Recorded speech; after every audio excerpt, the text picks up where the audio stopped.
बिस्मिल्लाहिर्रहमानिर्रहीम। अस्सलाम वालेकुम। मेरा नाम है जावेद। हाजिर हूँ आज एक नई रेसिपी के साथ।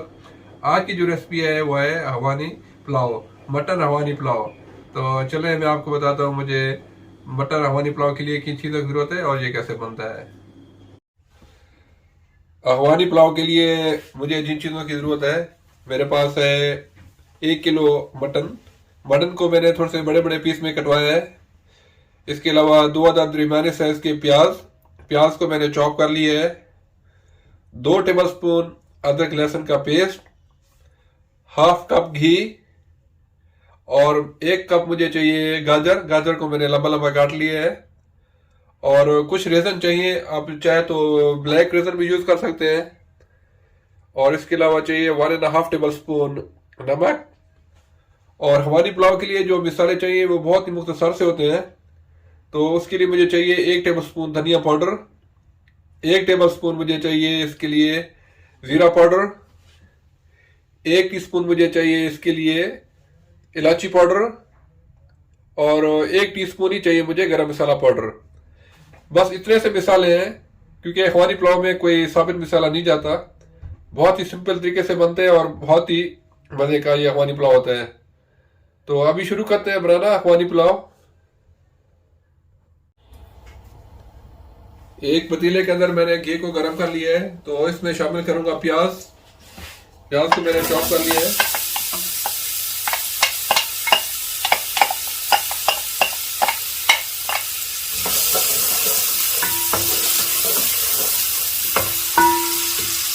प्याज को मैं लाइट ब्राउन करूंगा, ज्यादा ब्राउन नहीं करना आपने।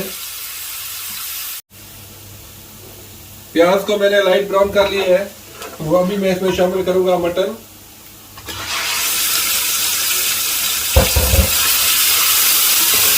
मटन को आपने बहुत अच्छी तरह भून लेना है।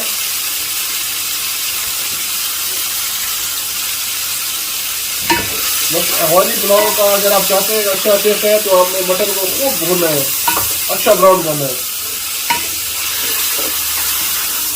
जितना अच्छा भुनेंगे इतना उसमें अच्छा टेस्ट आएगा। अभी मैं इसमें शामिल कर दूंगा अदरक लहसुन का पेस्ट। मेरे पास 1 किलो चावल है, मैं बासमती यूज़ कर रहा हूँ। आप चाहे तो सेला चावल भी यूज़ कर सकते हैं। अगर आपने सेला चावल यूज़ करना है तो उसको तकरीबन 2 घंटे तक भिगो के रख दीजिएगा। तो अगर आप बासमती यूज़ कर रहे हैं तो तकरीबन 20 या 25 मिनट तक इसको भिगो के रखना है। गोश्त को मैं अच्छी तरह ब्राउन कर रहा हूँ। आपने इसको तकरीबन 10 से 15 मिनट तक पकाना है। गोश्त को जब बिल्कुल अच्छा लाल हो जाए तो इस स्टेज के ऊपर मैं इसमें शामिल करूँगा 1 टीस्पून नमक। ये नमक गोश्त के लिए है। जो 1.5 टीस्पून मैंने पहले आपको 1.5 टेबल स्पून बताया था वो राइस के लिए है। अगर आप 1 किलो चावल यूज़ कर रहे हैं तो 1.5 टेबल स्पून नमक आई थिंक काफ़ी होता है। आप अपने हिसाब से कम ज़्यादा कर सकते हैं। मैं इसमें थोड़ा सा पानी डाल के हल्का सा इसको तकरीबन मज़ीद 10 से 15 मिनट तक भूनूंगा, जब तक गोश्त का कलर बिल्कुल लाल सुर्ख हो जाता है। माशाल्लाह गोश्त अच्छा ब्राउन हो गया है। तो अभी मैं इसमें शामिल करूंगा जो मेरे पास पिछले मिसाले, आधा मिसाला मैं अभी शामिल करूंगा, आधा जब मैं चावल दम लगाने लगूंगा उस टाइम।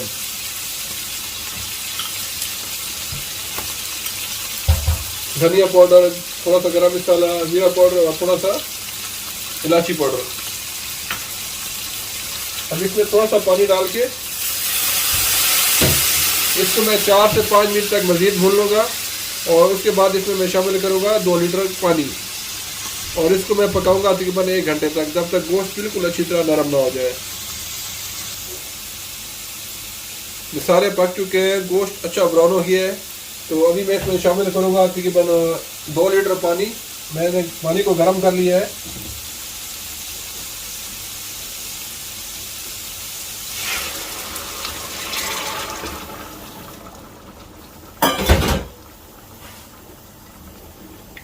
अभी मैं इसको कवर करके तकरीबन 1 घंटे तक पकाऊंगा, जब तक गोश्त बिल्कुल नरम ना हो जाए।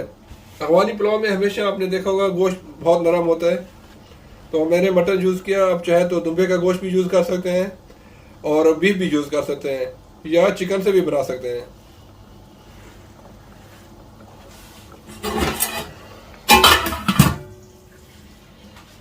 जब तक गोश्त नरम होता है तो मैं इसका मुरब्बा तैयार कर लेता हूँ। तो अभी अफगानी पुलाव के लिए मैं मुरब्बा तैयार कर लेता हूँ। मैं हमेशा मुरब्बा तैयार करके अलग रखता हूँ और लास्ट में ऊपर इसको मैं डेकोरेट करता हूँ। और चाहे तो आप चावल के साथ भी गाजर और जो रेज़न है वो डाल सकते हैं, लेकिन इस तरह ज़्यादा मज़े का बनता है। एक वॉक के अंदर मैंने तकरीबन 1 टेबल स्पून घी गर्म कर लिया है। वो भी इसमें मैं शामिल करूँगा गाजर को मैंने लंबा लंबा काटा हुआ है।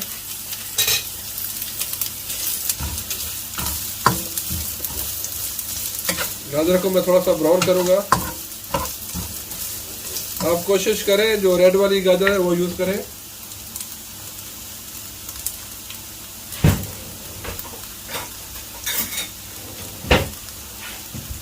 और साथ ही मैं शामिल कर दूंगा 1 टेबल स्पून शुगर, ताकि हमारी गाजरें अच्छी कैरेमलाइज हो जाए।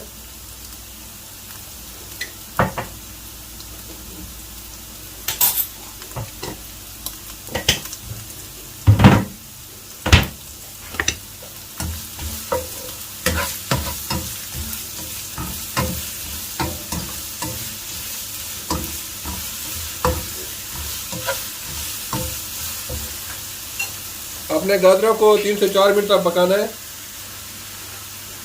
गाजरें अच्छी तरह कैरेमलाइज हो चुकी हैं, तो अभी मैं इसमें शामिल करूंगा रेज़न। आप चाहे तो ब्लैक रेज़न भी यूज़ कर सकते हैं, तो मेरे पास ये अवेलेबल है तो मैं ये यूज़ करूंगा। अभी इसको सिर्फ 1 से 2 मिनट तक पकाऊंगा तो हमारा मुरब्बा बिल्कुल रेडी हो जाएगा। अगर आप चाहें तो साथ में बादाम और काजू भी शामिल कर सकते हैं।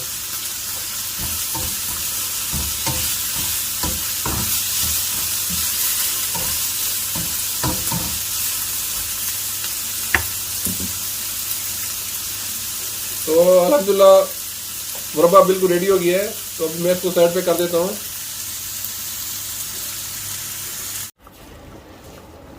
गोश्त को पकते हुए तकरीबन 1 घंटा हो गया है। अल्हम्दुलिल्लाह गोश्त अच्छा नरम हो गया है। तो अभी मैं इसमें शामिल करूँगा चावल को मैंने तकरीबन 20 मिनट तक भिगो के रखा हुआ है।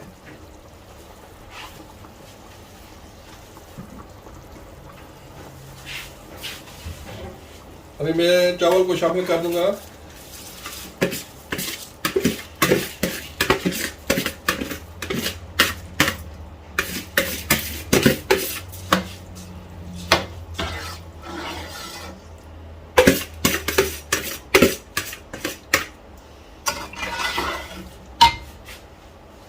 अभी मैं चावल को पकाऊंगा जब तक इसका पानी सूख जाए, फिर इसको मैं दम पे लगाऊंगा। अभी पानी ड्राई हो गया है, तो इस स्टेज के ऊपर मैं शामिल करूंगा थोड़ा सा जो मसाला मैंने बचा के रखा हुआ था। आप इसको लास्ट टाइम डालिएगा तो इससे बड़ी अच्छी खुशबू आती है। आधा इसको मैंने पहले शामिल किया था और नमक भी मैंने शामिल कर दिया था जब इसकी मैं स्टॉक तैयार कर रहा था। तो अभी मैं इसको दम पे रखूंगा तकरीबन अच्छी तरह कवर करके 20 to 25 मिनट तक। चावलों को 25 मिनट हो गया है दम लगे हुए, तो अभी इसका मैं दम खोलता हूँ। बिस्मिल्लाहिर्रहमानिर्रहीम।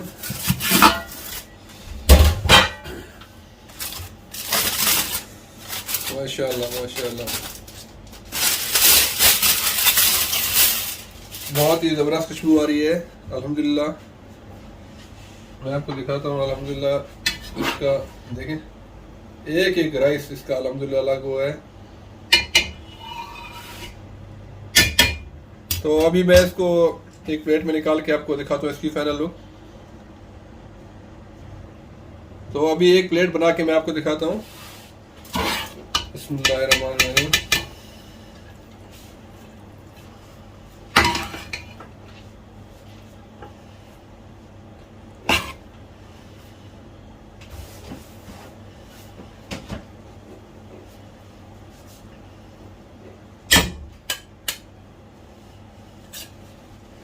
तो अभी इसके ऊपर डालूंगा मैं थोड़ा सा मुरब्बा। मैं हमेशा अफगानी पुलाव इस तरीके से बनाता हूँ। किसी को गाजर का मुरब्बा चाहिए होता है, किसी को नहीं चाहिए होता, तो इस तरीके से आसानी हो जाती है। तो अल्हम्दुलिल्लाह ये हमारी एक प्लेट रेडी हो गई है। अल्हम्दुलिल्लाह बहुत ही मज़े का अखवानी पुलाव रेडी है, मटन अखवानी पुलाव, और साथ में टमाटो का रहता या टमाटो की चटनी।